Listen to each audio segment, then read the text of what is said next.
Space. Bug.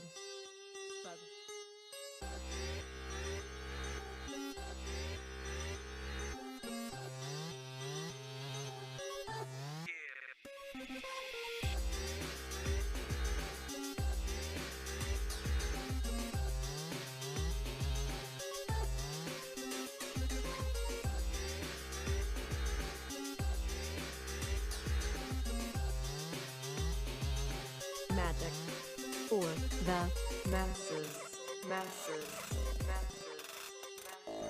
Space. Bug.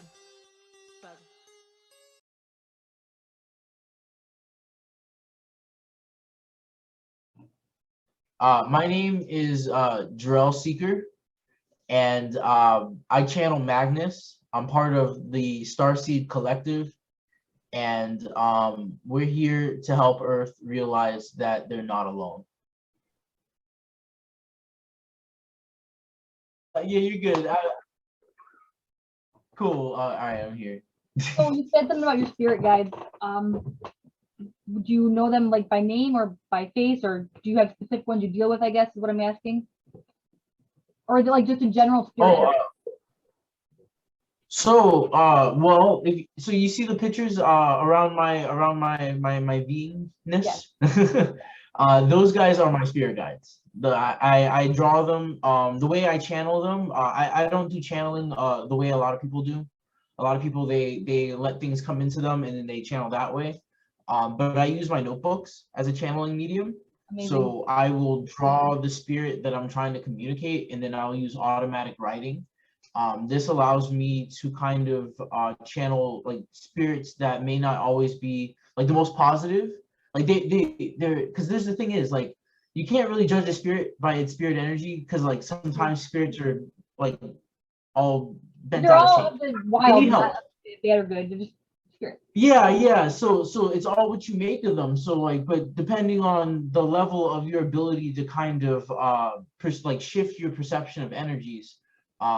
Having a medium like a notebook instead of like using your actual vessel is kind of like, it's just like extra layer of protection. And it also helps me keeping track of like what spirits I'm in communication with, because I'm a very visual guy, and so I like drawing them. And when I do that, it really helps. Do you know your astrology chart pretty well? Very limited. Actually, that's why I went and talked to the peace dealer. I do know that I'm a Pisces sun. I am a Sagittarius moon and a Sag rising. I'm 28, so I just went. I'm like on the cusp in finishing of my Saturn return. Oh. So yeah. I'm curious about your Neptune and your Mercury, but you can just throw me your information maybe after this, and I can pull it up. Oh yeah, that's a great idea. How do you want me to send that to you? Just Instagram's fine. All right, yeah, give me a second. I'll send this stuff to you for sure. I won't pull it up till after this, because otherwise, no, it might be really relevant. So my spirit guide is an angry penguin. His name is Happy, which is ironic because he's so but he's been my, like, even when I lost everything, I lost like my whole connection to the spirit world and magic, I had him, so that helped. Was there ever a time in your life where you didn't have the spirit world, or were you born awake? Is how I would put it. I couldn't hear that last part. It's a little choppy still. Were you ever not aware of the spirit world, or were you born with the ability to interact with it?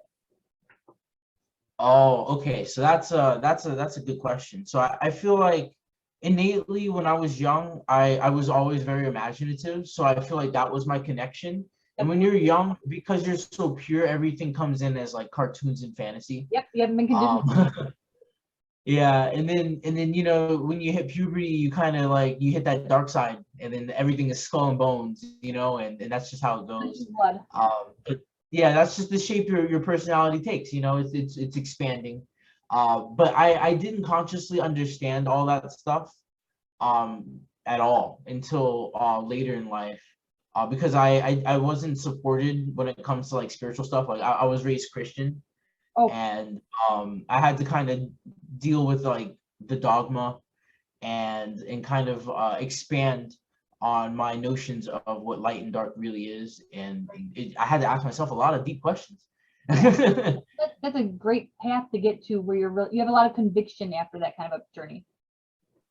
Yeah, well at one point, like I remember I'm like writing to myself and I'm like trying to figure it out, and I'm just like, you know what, God, I'm so sorry. Like, we best friends and all, but like if magic is evil, I have to check this shit out, dude. Like, like and ever since, like, me and Spirit has been so much closer, he was just like, I'm happy you stepped out of the circle, man. It's a little scary, but like I'm not that kind of guy. Do you have an overall view of religion? Or even I think when it comes to religion, I think all religions are a really good way to set up a foundation. I feel like they're like a cradle, and we're all born into different cradles, and they're not all the same amount of comfiness.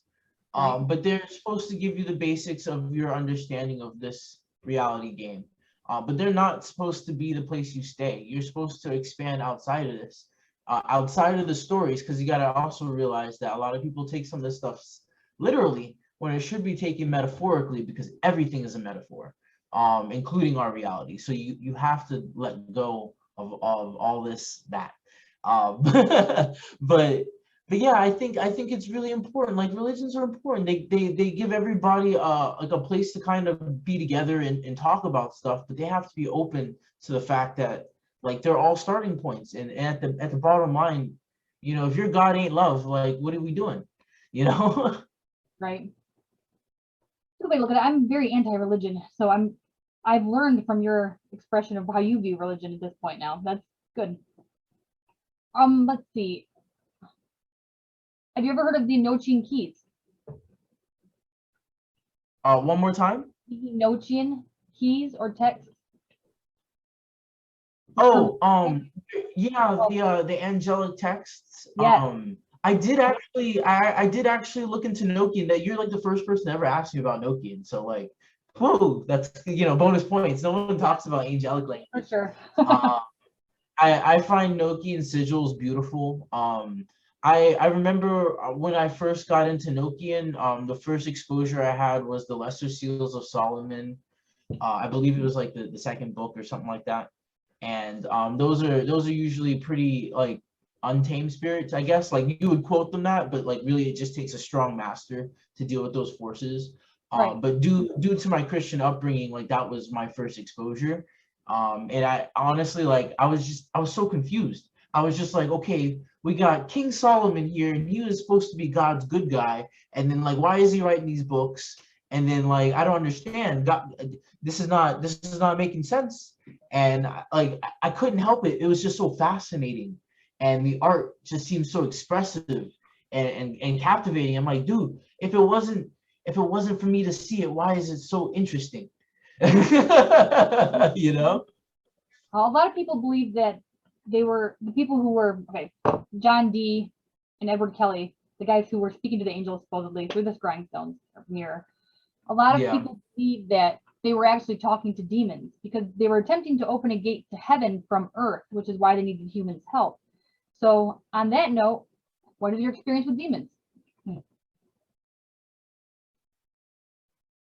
Well, okay, so I wasn't there, so I can't say for sure. Of course. But there are, like, spirits are, depending on what you're contacting. Like I said, a lot of old school magic, like, everything was so compartmentalized. So, like, you would perceive energies that could be neutral. You would paint them with your imagination. So, if you call a shadow black, then it's black. But you call a shadow purple, and it's something other than the void. And I feel like, because of the rigid religion standards of that day, their subconscious easily could have painted those angels either way. I do believe that those spirits were manipulative in nature. When entities like that are trying to make portals into the human world, that's actually them trying to merge into your reality. And they'll take the spot of maybe one of your friends, or something like that. But they like that's what they call them, doppelgangers and stuff like that.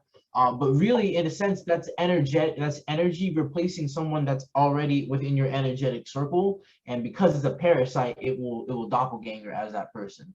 And because we only perceive everything energetically, or I guess physically instead of energetically, we only see like the same person just acting weird. Like, why is Frank acting like an asshole? And he's usually not an asshole, or something along those natures.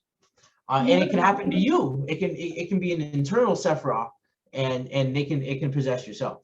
You're very, very informed about the spirit world. I'm really grateful to be able to talk to you. Yeah, no problem, man. So fairies. Give me your take on fairies. Oh, okay. I think they're awesome. You know, the fake creatures.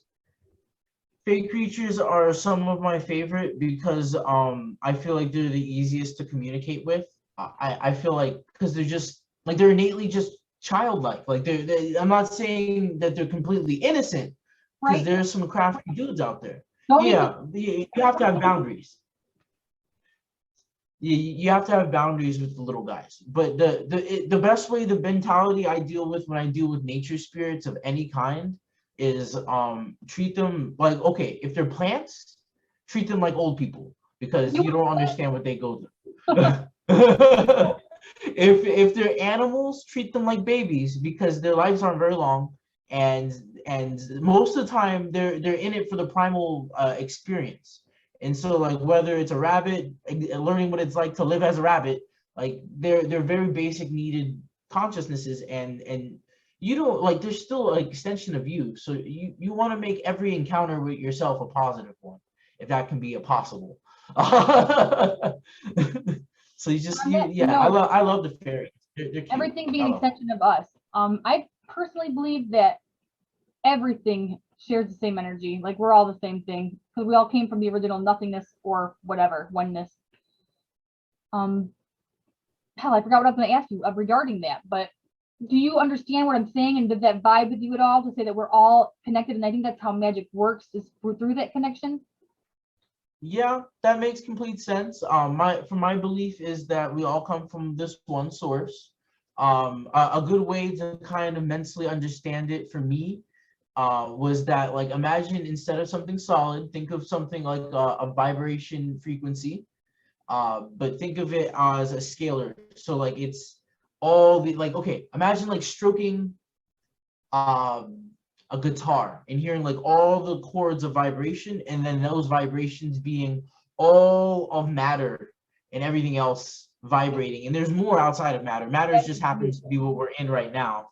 But those are it goes across all domains. So water, air, which is, you know, and that's why we have all the elements broken up that way. But the main thing is that we are all one giant thing, and it is a source. It's a nature. Like I don't know how to place it, how to explain it. It's just the universe, man. We're connected to it. Like you go outside and look, and you'll see that nature is doing its business, and we just happen to be sitting in it. And we're a good way to explain it is like we're a cell inside of a body that's bigger than we can understand. And that body is extremely intelligent and alive, and it will usually leave you alone until you're ready to talk to it. But when you are ready to talk to it, it gets excited as hell because it loves all its creations, and it's kind of like a celebration when you start to acknowledge yourself, because it will send you on a journey. It's gonna send you out there, man. It's gonna be awesome. So astral projection, thinking for you or no? Well, I astral project while I'm drawing. But while I'm sleeping, I am also like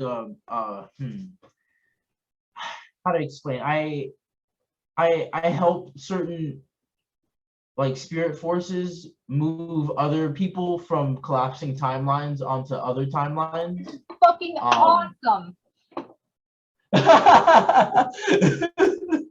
Thanks. Yeah, so I pretty much I don't know how to explain it with our words, like without sounding too weird. But pretty much I work with these, it's some type of militant force, probably Galactic Federation of sorts. And I don't want to throw anything hardcore out there, but we go and we rescue people that are going through their they're going through their apocalypse phase. So every planet eventually has an event that causes, or every timeline, that's a good way to put it. Every timeline has an event that will cause what's called an apostasy. So it will cause people to think of other than their reality. And once that happens, it's kind of like their universe expands all at once, and it kind of gets very chaotic. Certain timelines go to the dark lines, and then certain ones go to the light, depending on their polarity. And certain times there is like a negative harvest, but there's still souls that are ready for positive harvest. And so that's what I do during my dreams. I go into these timelines, and I'm taking the people that are of the positive polarity that are on negative timelines, and I pull them into, like, just by being around them. It's not like I'm like getting the chopper, like no, literally I go out there and I hang out with them and I connect, and that actually becomes the way out. It's so like pretty much what I'm doing right now, but more usually there's more aliens and apocalypse stuff going on. This is like the slow motion apocalypse. I think it might be because of a mass awakening inside of the apocalyptic like reality that touches them to the rest of the universe, like makes them able to perceive more realities. I think a good way to put it would be that, like, because every timeline has a different event, certain people really need help. And some people are in places where they don't need to be, and there's some people that are going places where they want to be. And so our group, our goal is to just make sure everybody goes where they want to be. That's it. I'm just that's my job. I'm a way shower. I just bring the energies and they go where they best belong. I'm not the judge. There's no jury here. Like, that's what we do. We just boop, you go that way, you go that way, peace out. I've done the same thing with negative entities. I've taken negative entities off of timelines going to good places, and it's not like it's not what you think. Like some of these negative entities are.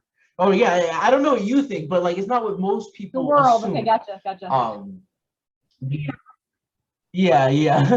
Because I can't assume your level of knowledge on this stuff, because I have no clue. I can only speak to the audience, which I can assume is relatively around the like muggle level, and there's nothing wrong with that. I speak to the lowest common audience, and I really feel like, yeah, the negative entities, a lot of them are really stuck.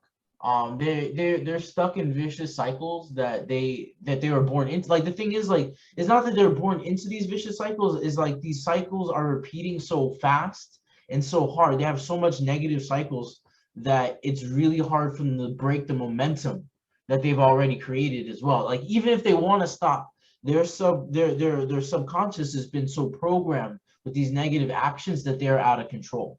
And so sometimes you need someone to go into the astral and pierce and see the God that's still inside of them, and pull that out and leave everything else behind, because that's not who they are. They're just confused.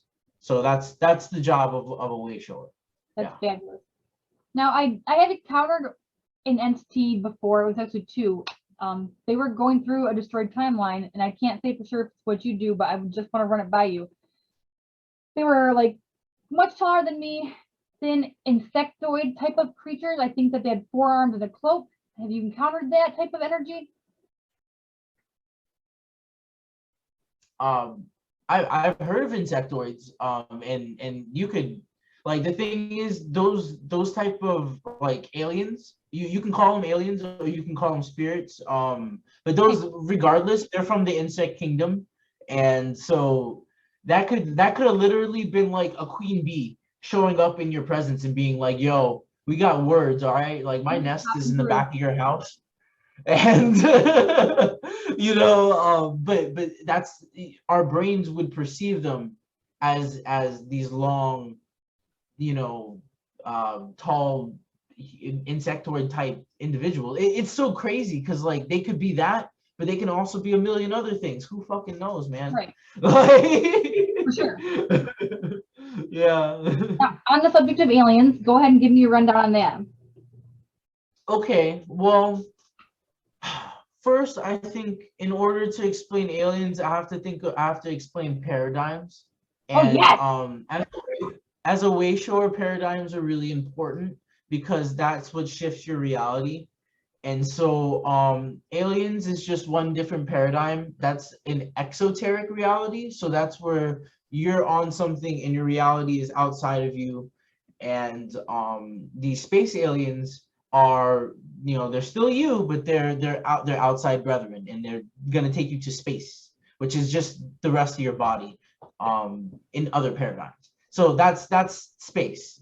That's one paradigm, and then you can go with the everything is connected universal mindset, that paradigm, and space would actually be inside of your body, and you being the focal point of your consciousness, your pineal or your heart, wherever you focus your consciousness and project your reality out of, that's where you are.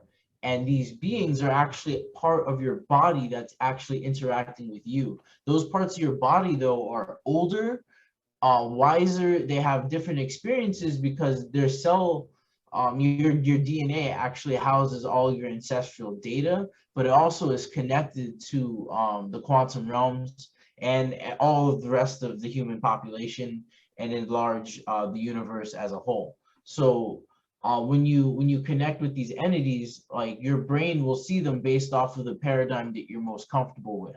So some people, if they have an exoteric existence, they explain it as aliens, but other people would see them as spirits. Other people would see them as angels or demons. There are a million masks, but they're all the same. It's just different ways to read the same energy. And sometimes that's very necessary. I personally see aliens and spirits, so I don't know. I feel like, go ahead.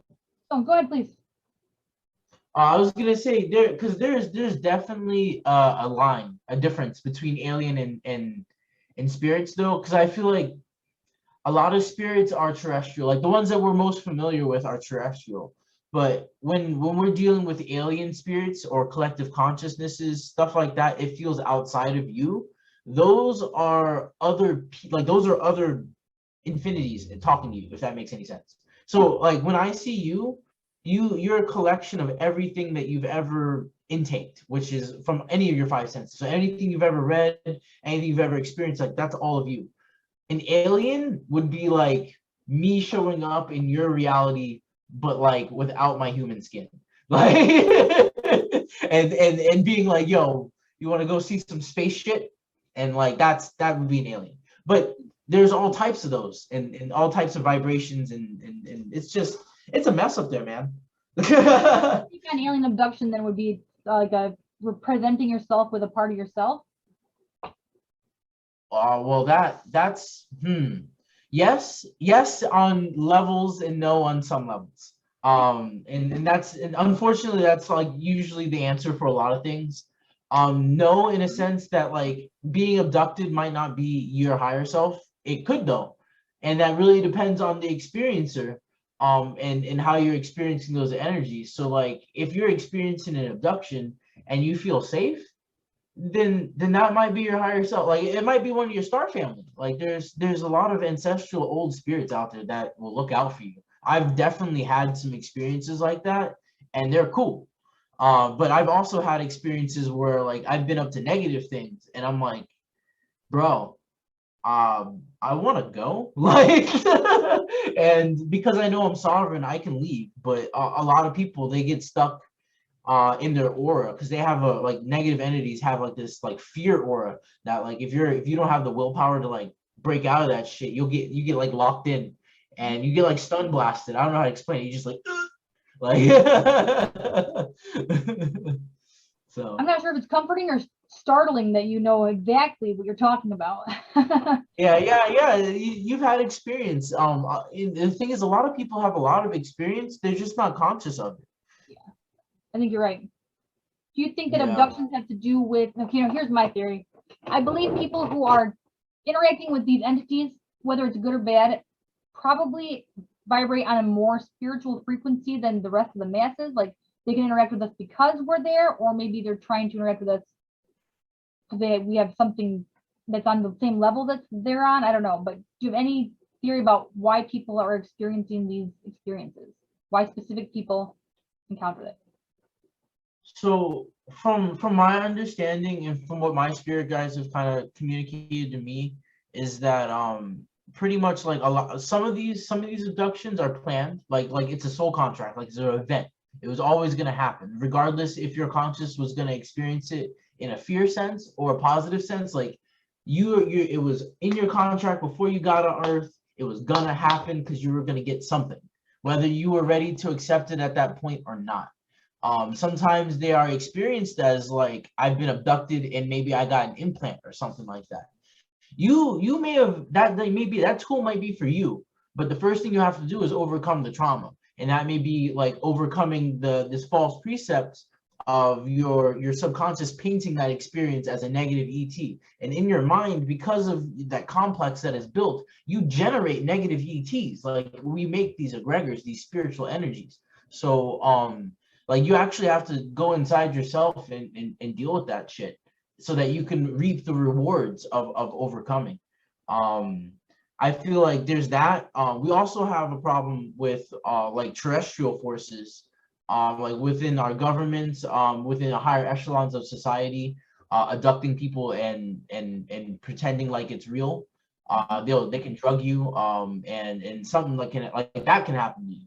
But then again, if you, like I said, you take even that event and take it to the highest level, and that was supposed to happen. That was your gateway, your hard entrance into the world of the other. And so like really everything is just a matter of how you look at it. That's why you got to keep life a metaphor. How do you feel about elemental spirits? Elemental spirits are cool. Like earth, water. They're a little harder to communicate with. Is there any element that you have an easier time communicating with? I'm definitely a water. Water and air are my two favorites. They're definitely the more chatty. I feel like water, I don't have to talk. We just kind of like feel at each other. But air spirits, like I feel like they just whistle in your ears a little bit. Rock spirits, I feel like you have to.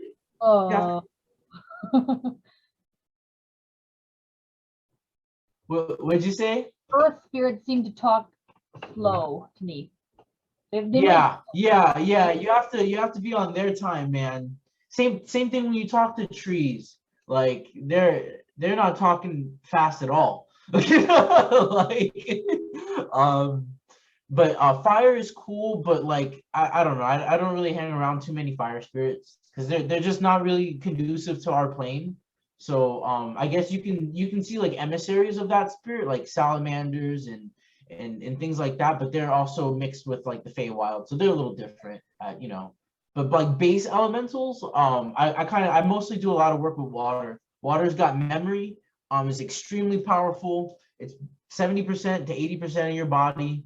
Tapping into water magic is so important, guys. Like it's easy. It's easy as just saying a few words to your water and being like, "What's up?" It's that easy. It's scientifically water, guys. It's not just something that the spiritual community sees. This is a fact. Yeah. That's peer-reviewed science. Like there are scientists out there right now trying to figure out what kind of words make what kind of snowflake. Because when you give these waters energies, they begin to vibrate and crystallize at the vibration in which you spoke to them. But the thing is, you don't even have to speak. You actually can send just your intention. And if you know that, then you realize that your body is made mostly water. So what happens when you start loving the water inside your body? Oh, snap. Like there's so many things you can do. Yes, very wise. Okay, so I mean, obviously you're aware that there are like different level of manifestations of spirits. So like incarna, like being the highest expression of an energy, like I think you said base spirits for like the elements or whatever. what is your experience with interacting with the different ones? Like, I feel like sometimes the incarnate are dicks because they're like really proud, but not always. Sometimes they're really receptive to helping or wanting, you know, to improve things for humans. Any take on that? I feel like a lot of spirits have a lot of wants, and depending on their vibration is like kind of how much they understand the situation. So if you're dealing with a more primal spirit, their wants are going to be just more primal. Most of the time, it might just be me want food. You know, but you start dealing with higher conceptual energies, spiritual complexes, which is like multiple souls kind of confabulated together into a personified entity. You have a lot of different egregors, positive and negative. You have, you know, you have your cartoons, you know, you have your Looney Tunes out there. There's all types of stuff, guys. Like there is no fantasy. Like that shit's all real. It just really depends on what you have an affinity for. Would you say? As soon as you think it, it exists, and somebody's already thought it before.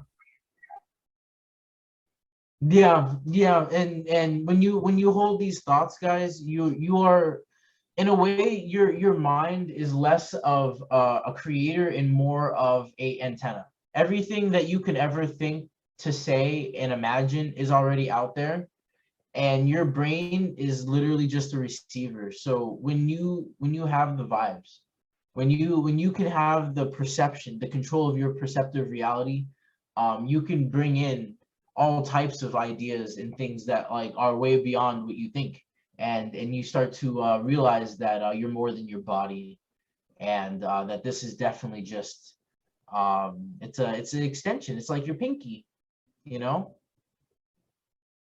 All right. Well, I would like you to just go ahead and give a basic rundown of whatever you want to add about magic before we conclude this year. Okay, sure. My biggest thing, guys, is that all forms of magic are your birthright. Whether you perceive them as light or dark, that's up to you. But ultimately, like, feel your heart, guys, and you know whether you should be doing something or whether you should not be doing something, regardless if it's magic or being an asshole to your neighbor. Okay, so like, use these tools with responsibility. Okay, and realize that every person that you see is you, and magic is not here to be a hindrance to anybody. It's supposed to make everything work easier. It's supposed to be here to help us cooperate with each other, and that's why it's magic. So magic brings people together, guys. That's my biggest thing, and it's all about having fun. You know what? If your magic's not working, it's probably because you're not laughing.